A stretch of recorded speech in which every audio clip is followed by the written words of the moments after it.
Bonjour Monsieur Barnier. Nous sommes donc Bonjour. J'espère que vous m'entendez bien. Je vais me permettre de vous présenter en quelques mots, même si je me doute que voilà, je n'apprendrai rien aux internautes. Et puis nous aurons un temps d'échange peut-être de une demi-heure, et ensuite on prendra les questions des internautes, que je vous communiquerai à l'issue de cet échange. Alors, Monsieur Bernet, votre parcours politique est l'illustration de votre engagement pour la France et pour l'Europe. En effet, vous avez été élu local en Savoie, où vous avez dirigé pendant 17 ans le Conseil général et co-organisé les Jeux de d'Albertville en 1992 avec le triple champion olympique Jean-Claude Killy. Vous avez été élu national, 4 fois ministre, 2 fois commissaire européen. Vous faites donc partie, on peut dire, de ces rares personnes, de ces rares acteurs de la vie publique qui connaissent chaque échelon territorial de notre système démocratique et institutionnel. En octobre 2016, vous avez repris du service à Bruxelles, d'abord pour conduire les négociations du Brexit au nom de l'Union européenne, puis au début de l'année pour négocier les bases avec les futures relations avec le Royaume-Uni. Le résultat du référendum britannique de juin 2016 a été un séisme. Alors moi, je fais partie des jeunes européens et Strasbourg est président du mouvement européen Alsace, donc européiste convaincu. Et c'est vrai qu'on ne s'attendait pas et on a eu du mal à imaginer qu'un jour, un État allait décider de quitter l'Union européenne. Et donc, c'est vrai que voilà, ça crée quand même une sorte d'onde de choc. Et donc, je vous propose que pendant la demi-heure qui vient, on échange sur ce que vous appelez les 2 phases du Brexit. D'abord, l'accord de retrait. D'une part, vous avez négocié pendant près de 3 ans et qui correspond à un Brexit politique, pour reprendre vos termes. Et puis le Brexit économique, qui pose la question des relations instaurées entre le Royaume-Uni, et donc devenu un État tiers, et l'Union européenne à 27.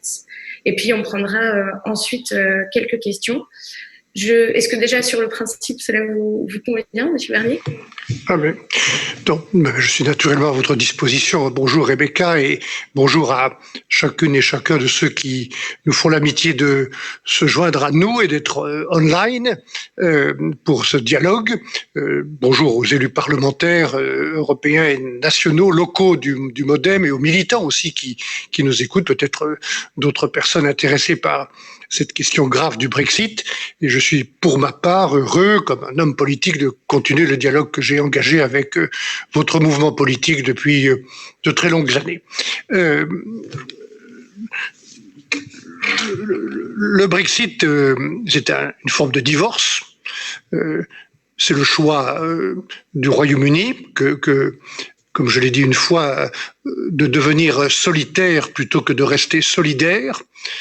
Et c'est sa responsabilité. Nous l'avons regretté, comme vous-même, Rebecca, vous avez parlé de ce choc en 2016, mais nous l'avons respecté puisque c'est un choix démocratiquement exprimé par une majorité de citoyens britanniques. Et donc depuis 4 ans, patiemment, avec beaucoup de ténacité, de respect aussi, nous mettons en œuvre cette décision pour que on en limite les conséquences, parce que d'emblée, je veux dire que le Brexit, c'est lose-lose. Personne n'a été capable depuis 4 ans, je le disais même pas Monsieur Farage, que j'ai reçu à sa demande, personne n'a été capable de me démontrer la valeur ajoutée du Brexit. Donc nous essayons de limiter les conséquences et nous prenons les choses dans l'ordre. D'abord, comme vous l'avez rappelé, le Brexit politique et institutionnel qui est maintenant fait. Et puis, c'est la négociation actuelle, très difficile, le Brexit économique. Le Brexit politique institutionnel, nous l'avons traduit dans ce que j'appellerais un acte de divorce ordonné, ce traité de près de 600 pages qui apporte des réponses à d'innombrables questions posées par le divorce.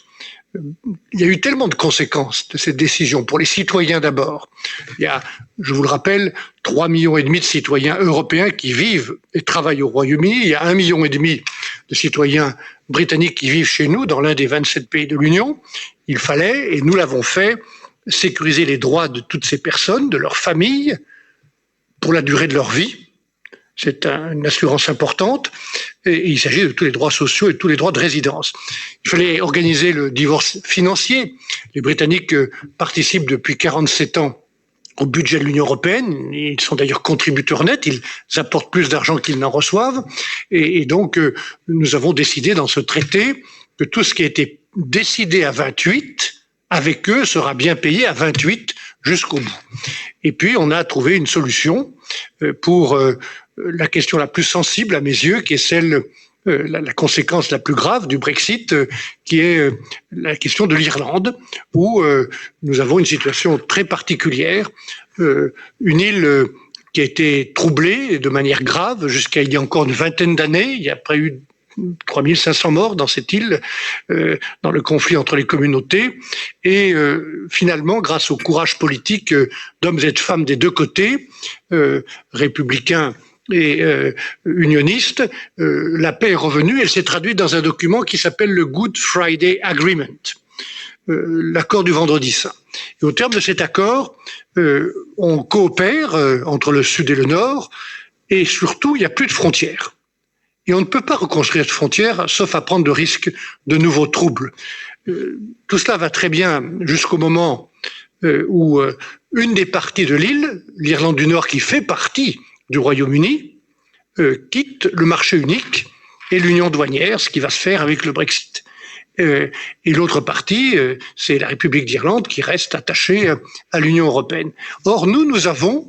Je prends juste une minute pour expliquer le problème irlandais parce qu'il est sérieux et il vient d'être réouvert par la décision assez incompréhensible de Boris Johnson et de son gouvernement de remettre en cause sur ce sujet l'accord de retrait qui est pourtant un traité international et signé, ratifié par le Royaume-Uni. C'est pour ça que nous sommes, comme l'a dit notre présidente Ursula von der Leyen dans son discours devant le Parlement européen, extrêmement inquiets, que nous demandons que le traité international signé et ratifié soit bien respecté. Le problème, c'est quoi? C'est que désormais, à cause du Brexit, je dis bien à cause du Brexit, la limite du marché unique passe au milieu de l'île, parce que la partie nord quitte le marché unique.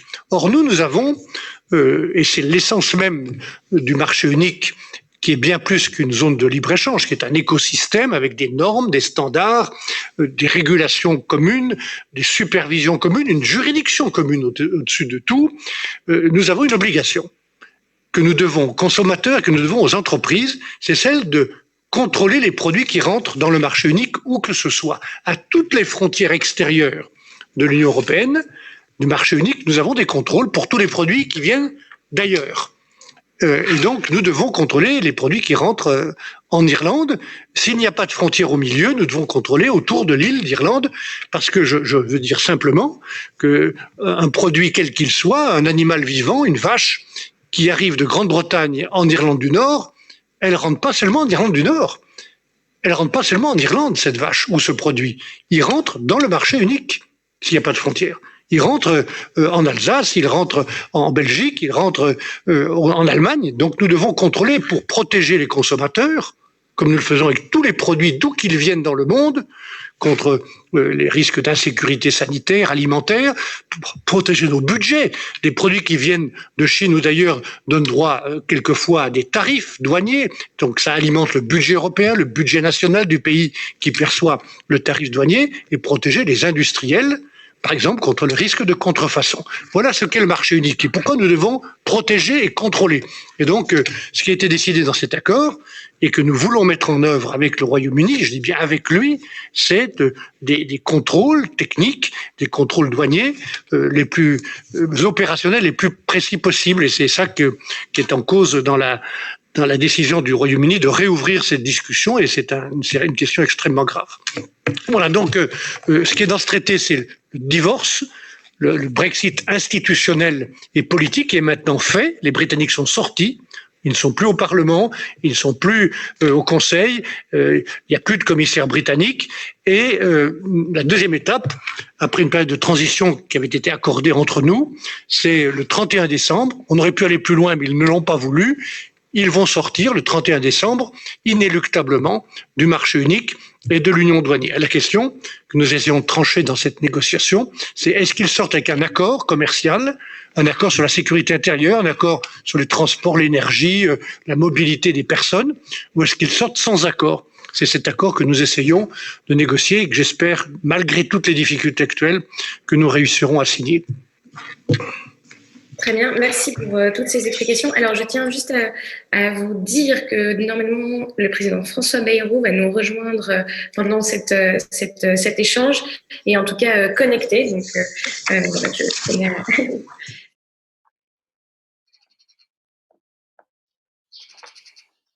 Tandis que François Bayrou se connecte compte tenu de son engagement européen et aussi de notre relation amicale très ancienne. Voilà. Très bien. Je reçois déjà quelques questions des internautes. Alors, je ne sais pas, Président, si vous souhaitiez prendre la parole. Sinon, peut-être on peut prendre quelques questions déjà pour commencer. Je ne sais pas, vous entendez?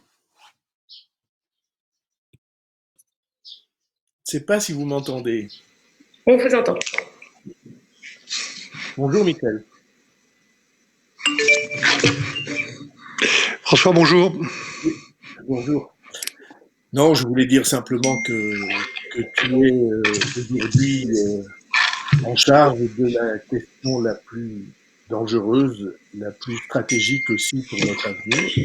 Parce que dans la question du Brexit, il y a naturellement la question de la nature de l'Union, de sa solidité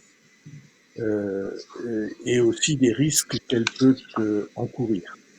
Et comme toi, j'imagine, alors j'ai tout à fait entendu la prudence de tes propos, et tu as bien raison d'adopter cette prudence, mais comme toi, j'imagine et mesure la gravité non seulement de la décision qui a été prise par le Royaume-Uni, mais des dernières annonces, des dernières orientations de Boris Johnson. Et donc, je voulais simplement te dire à quel point on était sensible, un, à ta présence et deux, à ton action, et à quel point on était en soutien de ce que tu fais. Peut-être, merci François et Rebecca, si vous me le permettez, juste en écho à ce que vient de dire François Bayrou sur la gravité de cette négociation.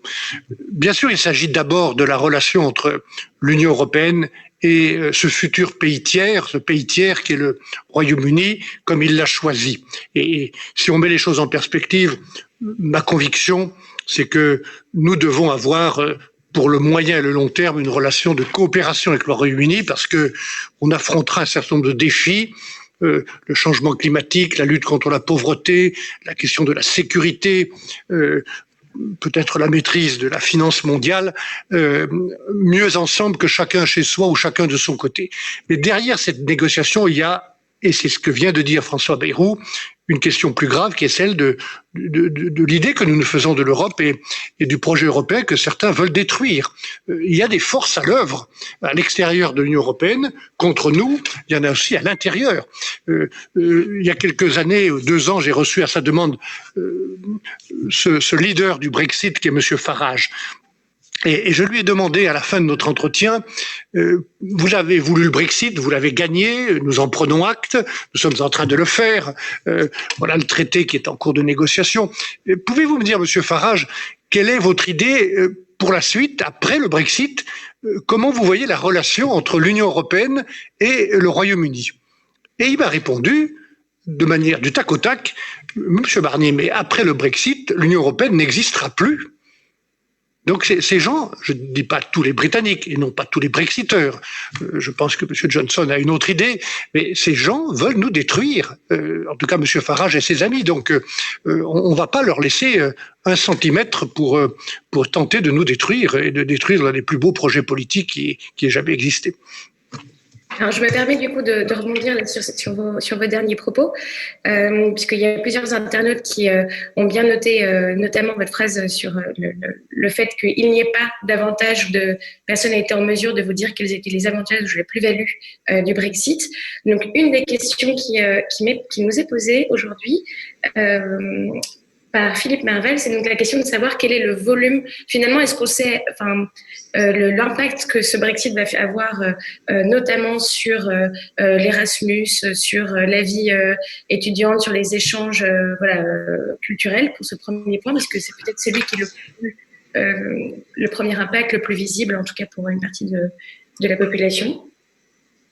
Alors, c'est un des points dont nous discutons depuis 6 mois pour bâtir la future relation avec le Royaume-Uni. Nous avons une négociation qui mobilise de mon côté, grâce à la confiance d'Ursula von der Leyen, je travaille avec 200 personnes et experts parmi les meilleurs de la Commission européenne.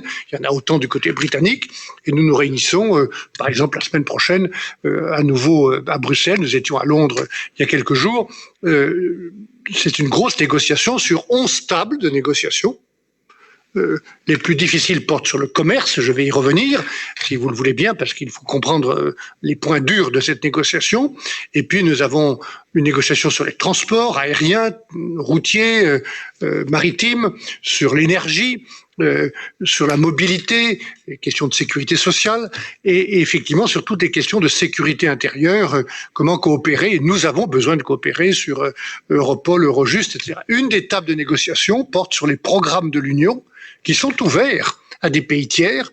Je rappelle que la Suisse ou la Norvège, qui sont des pays tiers, Israël, participent au programme Erasmus ou à des programmes de recherche. Donc nous ouvrirons, si les Britanniques le souhaitent, et je pense qu'ils le souhaitent, dans certaines conditions, le programme Erasmus ou la coopération, Rebecca, en matière de recherche et de coopération universitaire, qui est dans l'intérêt commun. On le voit bien avec toutes les questions liées au Covid et aux grandes pandémies. Donc oui, ma réponse est claire, nous devons coopérer sur ces sujets, pas dans le même cadre, financier ou juridique, mais nous allons coopérer avec le Royaume-Uni pour la coopération universitaire et les étudiants.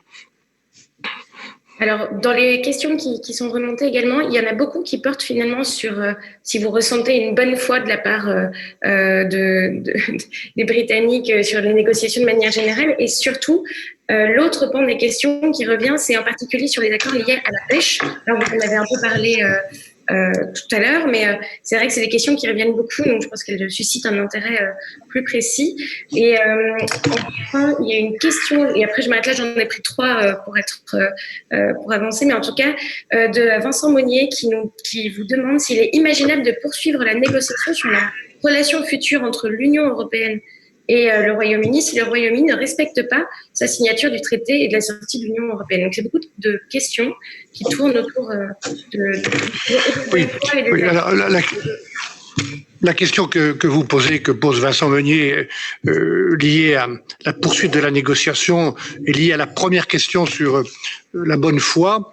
Notre choix a été de donner une chance à cette négociation et aux Britanniques pour aller au bout et trouver un accord avec eux parce que nous pensons que c'est l'intérêt général. Mais nous avons dit clairement, la présidente de la Commission a dit clairement, comme M. Charles Michel, le président du Conseil européen, le Conseil des chefs d'État, des 27 chefs d'État et de gouvernement, le président du Parlement européen, M. Sassoli, ont dit clairement qu'on ne pourrait pas mettre en œuvre un nouvel accord international avec le Royaume-Uni si le précédent accord, l'accord actuel sur le Brexit, n'est pas respecté. Donc je pense que les Britanniques doivent bien mesurer cette responsabilité qu'ils ont prise sous des prétextes et pour des raisons qui ne sont pas justes et pas correctes, sans doute pour se donner un levier de négociation supplémentaire. Ça ne nous impressionne pas. Le temps est tellement court, il faut bien comprendre ça. Nous devons conclure cet accord, si nous en voulons un, dans les quelques semaines qui viennent, sans doute avant la fin octobre, parce qu'après il faut le temps d'une ratification, et le 31 décembre, tout doit être en place. Donc, parce que le 31 décembre, ils sortent. On aurait pu continuer cette négociation 1 an ou 2 ans. Les Britanniques ne l'ont pas voulu. Ils ont voulu sortir au 31 décembre prochain. Donc, on n'a pas beaucoup de temps. Et si on ne prend pas tout ce temps, chaque jour est utile, chaque semaine est utile pour tenter d'obtenir cet accord. Mais à un certain moment, si nous avons cet accord, chacun devra prendre ses responsabilités et je pense que les Britanniques devront avoir le sens de cette responsabilité, ne serait-ce que vis-à-vis de leur signature. Sur la pêche, c'est un des sujets graves. Il y a 3 ou 4 sujets sur lesquels la négociation ne progresse pas. parce que les Britanniques n'ont pas une position réaliste. Et parmi ces sujets, il y a la question de la règle du jeu économique. Je veux peut-être donner une explication tout à l'heure sur ce sujet qui intéresse toutes les entreprises et les consommateurs. Et puis la question de la pêche. C'est vrai que les pêcheurs européens de Normandie, de Bretagne, du nord de la France, belges, irlandais, allemands, néerlandais, danois, pour citer les plus nombreux, mais il y a d'autres pays concernés, pêchent dans le cadre de la politique commune des pêches, la politique européenne des pêches, pêchent beaucoup d'espèces dans les eaux britanniques et ils voudraient nous exclure complètement de leurs eaux, ce n'est pas possible. Et donc nous essayons de trouver un accord et nous avons dit, et je répète que si les Britanniques veulent un accord de commerce, comme nous leur avons proposé, un accord exceptionnellement favorable, échanger nos marchandises sans aucun tarif douanier et sans aucun quota, nous devons avoir dans ce paquet économique du commerce, zéro tarif, zéro quota, un accord de règles du jeu, de fair play économique, ce qu'on appelle en anglais le level playing field, et un accord équilibré sur la pêche. Et sur ces deux sujets-là, qui sont une condition pour avoir un accord de commerce, nous n'y sommes pas. Merci beaucoup pour ces éléments. Alors, les questions là qu'on souhaitait vous poser portent plutôt sur finalement quel est le modèle européen. Alors, j'avoue que je rassemble un peu les différentes questions, mais quel est finalement le modèle européen qu'on peut imaginer suite à ce Brexit? Certains dans les internautes parlent de est-ce que des États-Unis d'Europe? Alors, est-ce que c'est quelque chose qui peut devenir imaginable maintenant que le Brexit va avoir lieu? Il y a toute la question également d'une Europe politiquement plus intégrée, d'une Europe des régions. Enfin, est-ce que vous y voyez là, vous voyez dans le Brexit une possibilité de développer et de renforcer le modèle politique européen par rapport à ce qu'on connaît aujourd'hui? Peut-être, Rebecca, si vous me permettez, avant de répondre à cette question plus générale et très, très importante sur le modèle que nous voulons, je voudrais, si la technique le permet, montrer une slide qui explique la difficulté que nous avons avec les Britanniques par rapport au commerce. Cette slide, elle est là. Est-ce qu'elle peut être montrée sur l'écran à tout le monde de manière plus éloquente ou pas? Voilà. Je ne la vois pas apparaître. Bon, je vais vous la commenter. En tout cas, elle est disponible, cette slide.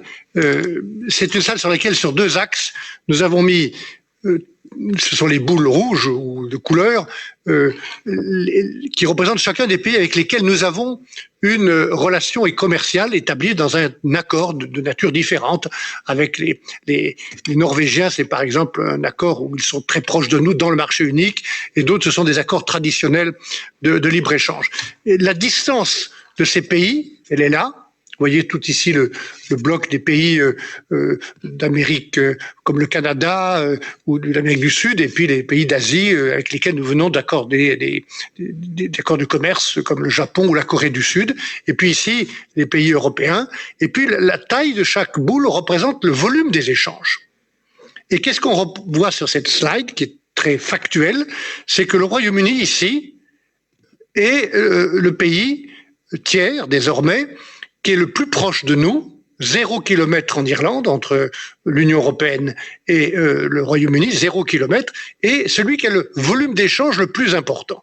Et voilà pourquoi nous ne pouvons pas être naïfs, et voilà pourquoi nous demandons, s'il n'y a pas de tarifs douaniers dans nos échanges avec les Britanniques, comme c'est souhaitable, s'il n'y a pas de quotas, il nous faut des règles du jeu, d'ailleurs sur lesquelles, avec Boris Johnson, nous nous étions accordés dans le principe, il y a moins d'un an, en octobre l'année dernière, pour établir des règles pour la question des aides d'État, une clause de non-régression dans les normes sociales et environnementales. C'est ça qui est en cause. Les Britanniques aujourd'hui nous disent on ne veut aucune sorte de règles, on ne veut pas être liés à des règles européennes. Il ne s'agit pas de les obliger à nous suivre, il s'agit simplement que eux, dans leur souveraineté, et nous, dans la nôtre, les pays européens sont souverains et nous avons souverainement décidé d'être ensemble dans l'Union européenne, nous décidions ensemble de règles pour une cohérence de nos réglementations et éviter que l'autonomie réglementaire que les Britanniques ont gagnée avec le Brexit ne se transforme en dumping sociale, environnementale, fiscale,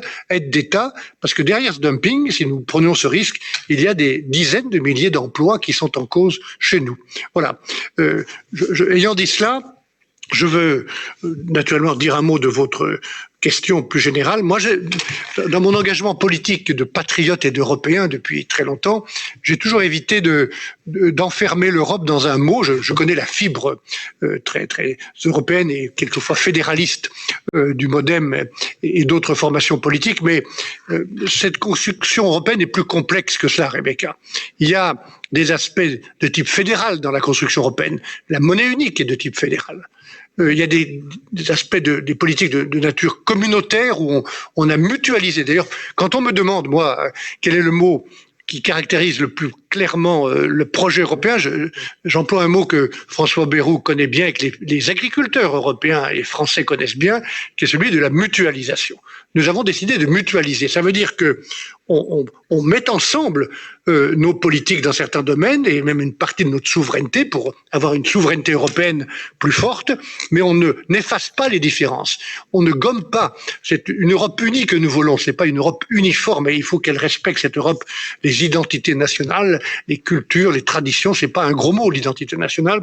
Donc voilà, je voudrais éviter qu'on ouvre des débats sur des mots et en revanche qu'on intègre davantage nos politiques. Oui, on le voit bien, y compris dans des domaines comme l'actualité le montre tragiquement, qui est celui de la santé. Nous avons besoin d'une compétence européenne dans le domaine de la santé pour coordonner la recherche et coordonner les réponses en cas de grande pandémie, parce que malheureusement, il y en aura d'autres avec les échanges et la mondialisation et le réchauffement climatique dans les années qui viennent. Merci beaucoup. Il y avait une dernière question, mais Président, peut-être que vous voulez prendre la parole, je vous vois connecté. Non, je veux simplement marquer mon assentiment, mon accord complet avec ce que Michel Barnier vient de dire, l'unité qui n'est pas l'uniformité.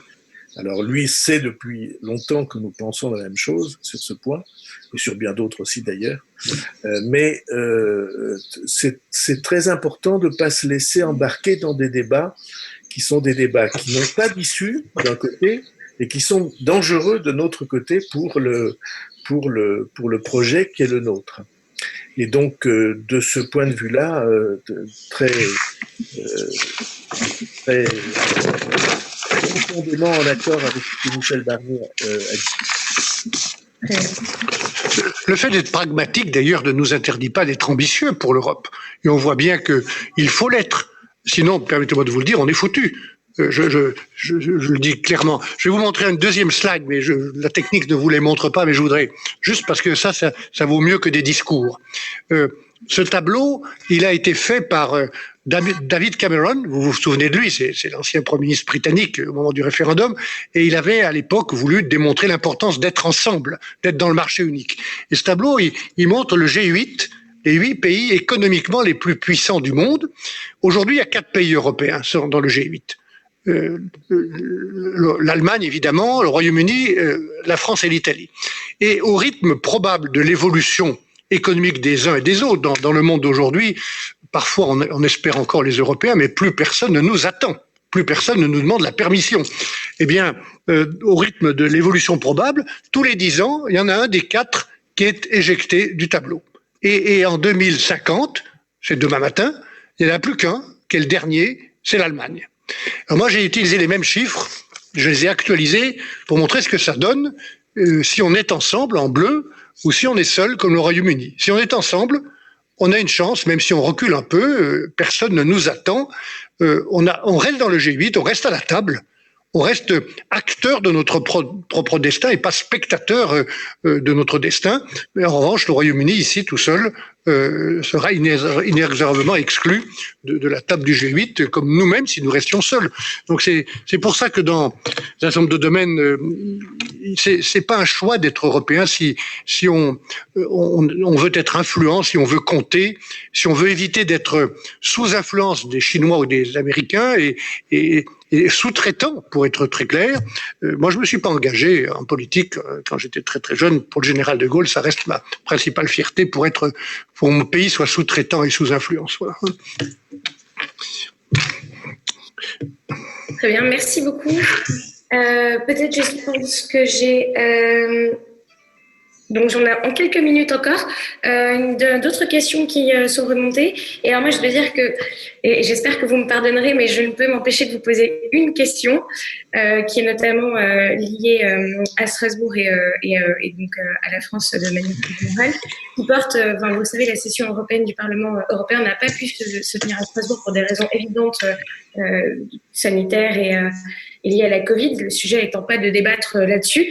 Mais la question est toute simple, c'est juste, est-ce que vous pensez que finalement, est-ce qu'on risque vraiment de perdre le siège européen à Strasbourg et voilà, quels sont, à votre avis, les moyens qui nous permettront de le faire en France?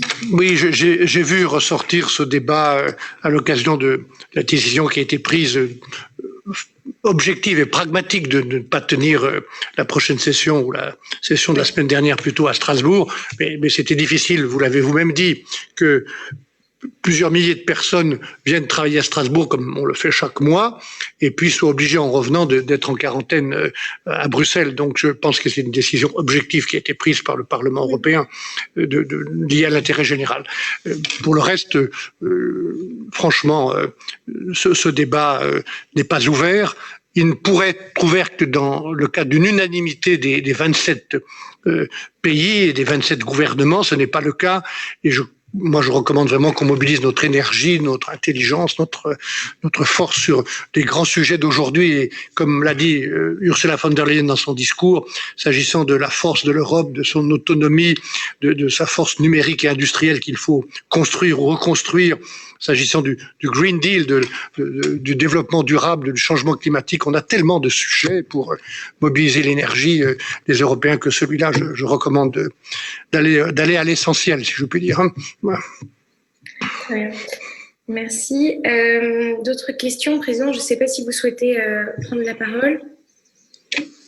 Bon, à vous. Très bien. Notamment sur la question de la monnaie. Alors, une des questions qui se pose pour revenir, c'est de savoir si... alors, admettons, alors là, on rentre dans beaucoup de si, mais si un jour les Britanniques souhaitent réintégrer l'Union européenne, donc dans les débats qui ne sont pas toujours ouverts, celui-ci est peut-être vraiment dans notre perspective, mais s'ils souhaitent revenir, pensez-vous que d'autres, finalement, la question qui vous est posée, c'est de savoir si on pourrait changer, est-ce qu'ils devront quitter, par exemple, abandonner la livre, est-ce qu'ils peuvent garder des avantages, revenir en récupérer d'autres, enfin, tous ces débats un peu ouverts qui sont vraiment qui relève oui, il faut être réaliste. Hein. Un pays tiers européen peut toujours demander à rejoindre ou à joindre l'Union européenne. Certains l'ont demandé et ont finalement refusé, comme par exemple la Norvège. Il y a des débats en Suisse. C'est l'affaire de chaque peuple que de décider de sa relation. Si le Brexit a non pas une valeur ajoutée, j'ai dit qu'il n'en avait aucune, mais au moins en termes de pédagogie et de leçons pour tout le monde, c'est de montrer qu'on n'est pas une prison. On peut en sortir. Et donc les Britanniques ont choisi d'en sortir. Chacun prend ses responsabilités en assumant les conséquences. Mais c'est pas une prison. Donc on peut rejoindre cet ensemble de pays souverains qui décident de partager, de mutualiser leur destin. Et la porte est toujours ouverte aux pays européens. Néanmoins, je pense qu'il faut aussi des frontières pour que les choses soient claires. Le projet européen de l'Union européenne est un pays qui concerne notre continent européen. Donc je peux pas faire d'autres spéculations. Franchement, on n'est pas du tout dans cette situation-là. Hein. On est dans la situation où le Brexit s'est fait en partie, va se terminer, ou plutôt commencer. Le Brexit va commencer. Les Britanniques vont vivre leur propre destin de manière solitaire à partir du 1er janvier prochain, et on verra bien ce qui se passe après. Mais nous devons garder notre capacité d'agir ensemble et notre capacité d'attractivité, je pense. Si Michel Barnier le permet, je ne sais pas si vous m'entendez. Oui. Je voudrais simplement ajouter un mot parce que on vit les événements les uns après les autres et on est au plus près et on perd assez souvent la perspective historique. Mais C'est quelque chose qu'on est en train de vivre et qui doit nous faire réfléchir, je crois, profondément. On a eu, comme vous vous en souvenez, le référendum, le traité de Maastricht, ce débat si difficile.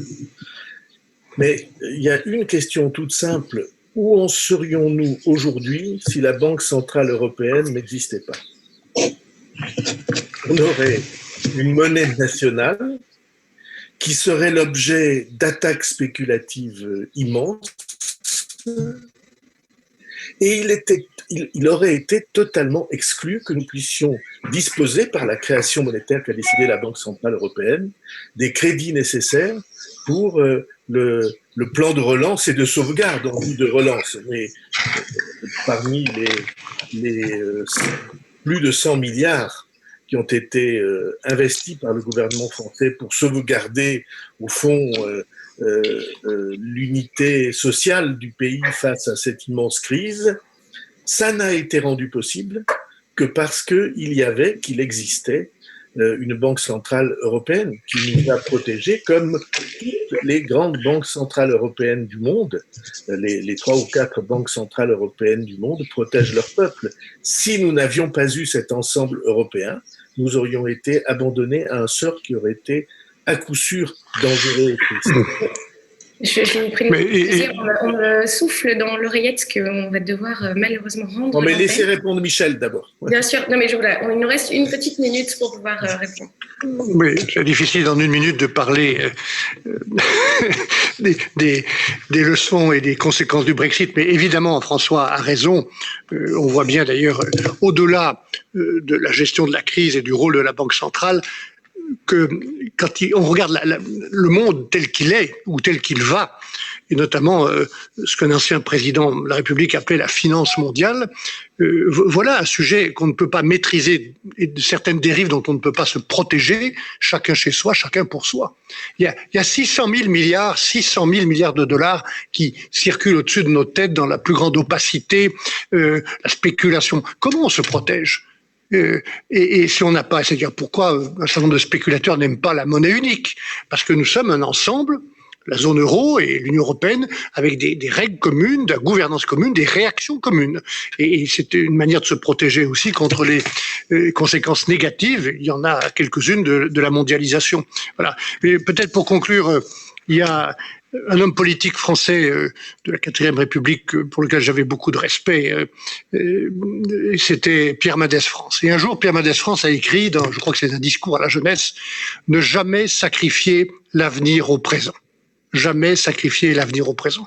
Et moi, dans cette négociation que j'ai l'honneur de conduire sous l'autorité de la présidente de la Commission, du Conseil des chefs d'État et du Parlement, et qui va se terminer à la fin de cette année. Après, je vais revenir modestement et avec énergie pour reprendre ma place dans le débat politique français.